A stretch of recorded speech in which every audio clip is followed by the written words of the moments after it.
When the Duke and Duchess of Sussex stepped down as senior royals and moved to the US, they agreed to pay back the £2.4 million they took from the Crown to renovate the Windsor home. However, they also agreed to pay rent on the place, so that they could use it as their UK base. Harry stayed there during his isolation period after flying in from the US ahead of the Princess Diana statue unveiling. The Sussexes are paying rent at market rate, although it has not been released exactly how much that is. One royal expert has argued the Queen is doing well out of this arrangement, because she would not normally be renting out the royal residence. Pod Save the Queen is hosted by Ann Gripper and features Daily Mirror royal editor Russell Myers. Mr. Myers said, "It seemed to be quite a good deal for the Queen, because she's getting market rate on a royal residence that probably, well, definitely, wouldn't have been rented out otherwise." His comments came after the Sovereign Grant annual report was released and it was seen that the royal family took in less than half of their usual earnings in the financial year 2020-21.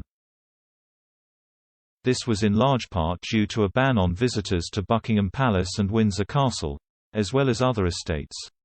During the 2019-2021 financial year, the palace's income was £20.2 million, which was reduced to £9.4 million the following year, a reduction of 53%. Buckingham Palace said the loss was largely reflecting the impact of COVID-19 on the ability of the Royal Collection Trust to open the royal palaces for visitors. What's more, the royal household's costs also increased, resulting in a total net expenditure of £87.5 million, a 26% increase compared to the previous year. However, the sovereign grant also increased from £82.4 million last year to £85.9 million in 2021-2021. That leaves £1.6 million unaccounted for, which was covered by the sovereign grant reserves.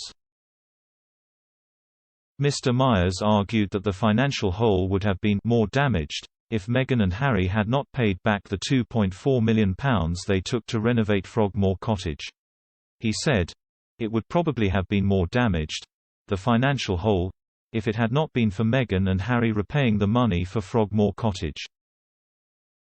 There was an awful lot of rambling at the time and last week about what they had actually agreed to return. Of course, everyone remembers the fanfare of the £2.4 million that had been spent refurbishing their official home, Frogmore Cottage, in the shadow of Windsor Castle.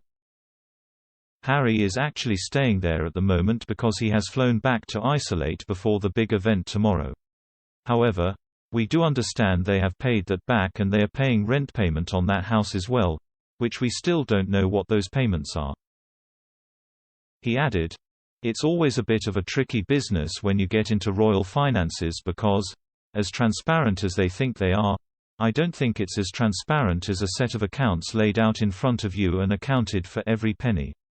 The royal commentators went on to discuss another part of the Sovereign Grant report, which was the role of diversity in the royal household. The report revealed that 8.5% of staff are from ethnic minority backgrounds, the first time such data has ever been gathered. The palace admitted that it must do more to improve that statistic. Mr. Myers said a palace source admitted that they are not where they need to be and a commitment was made to get that number to 10% by the end of next year. The royal editor outlined how important this discussion is at the moment, especially after Meghan and Harry's interview with Oprah Winfrey and how they shed a light on their experience as a mixed-race couple in the royal family. The Sussexes accused a member of the royal family of questioning how dark their unborn child's skin might be, although the palace itself said, recollections may vary to do with that and other accusations leveled at them. However, the firm has acknowledged that the issue of the level of diversity within the royal household is one they do need to tackle.